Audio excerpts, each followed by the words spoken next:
thing about the course is it shattered all my expectations, right? You know, you have a pre-notion of what to expect, and what I was expecting, what I saw was beyond what I expected. The smell and feel of India hits you the second you enter its presence. Aboard our bus headed to our hotel, I fully embraced all of my senses, despite their weakened state following the long flight.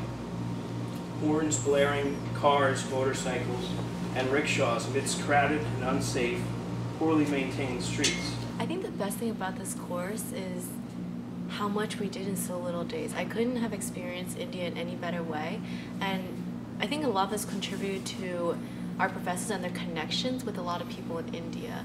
So not only did we get to do a slum tour, but we also got to do a lot of corporate presentations with a multinational company like J&J, who was there, but then we also got to see an Indian-based company like Infosys.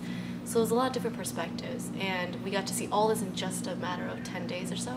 I felt that this course did a good job also in giving ground level exposure to the students, as opposed to just showing us popular destinations in major cities. We really dug deep and got to talk to businesses and got to see the reality on the ground. There were several memorable visits. The Infosys one was memorable in the sense that the potential and the possibility of what India could achieve, that really stuck with me and will stay with me for the foreseeable future and beyond. In line with that exposure element that I talked about, the Dharavi slum was another memorable instance because it really debunked some of the myths that I'd had in my head as far as the conditions and the sense of community they may or may not have had.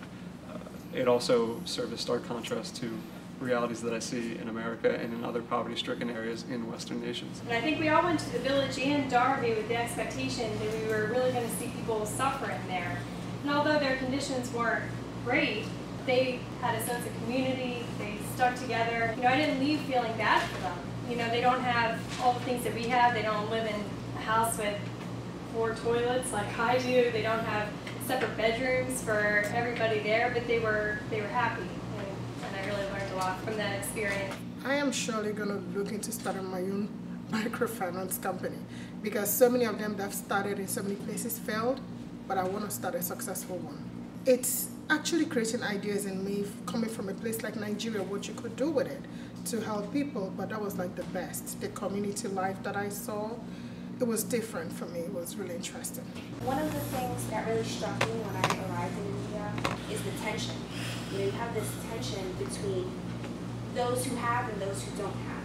And I'm really interested in exploring how that tension can affect businesses that are looking to expand into India, what type of creative solutions they can find to easing the tension. I think that kind of resonated to me was when the manager from Coke described the demographic of India as Australia, Mexico, and Africa.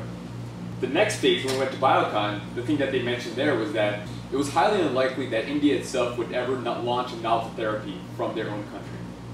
And that, from a US perspective, is it's amazing. That this country has so much science and so much technology and so many things that are available that that country cannot have the ability to launch their own product, seeing that diabetes, HIV, and all these indicators of diseases that are so prevalent, and there's so much need that we clearly saw. Entrepreneurialism was, I mean, literally everywhere, but I especially felt it in Yes Bank whenever they started talking about how they hired people and they expected them to be professional entrepreneurs.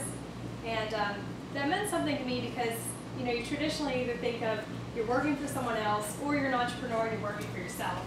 And I thought it was nice that they tried to hire people and they expected them to be entrepreneurial in their positions, even though they were working for a larger company. And I like that encouragement. I think that, you know, we would all do well in our jobs to think of ourselves in that way.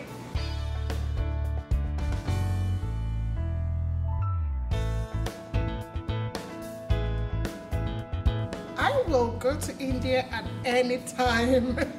I will go back to India at any time. It was awesome. So worth the trip. It's a city of color and spice. It's a blend between the new and the old. It's an eclectic mix of everything that India is. I love Bangalore.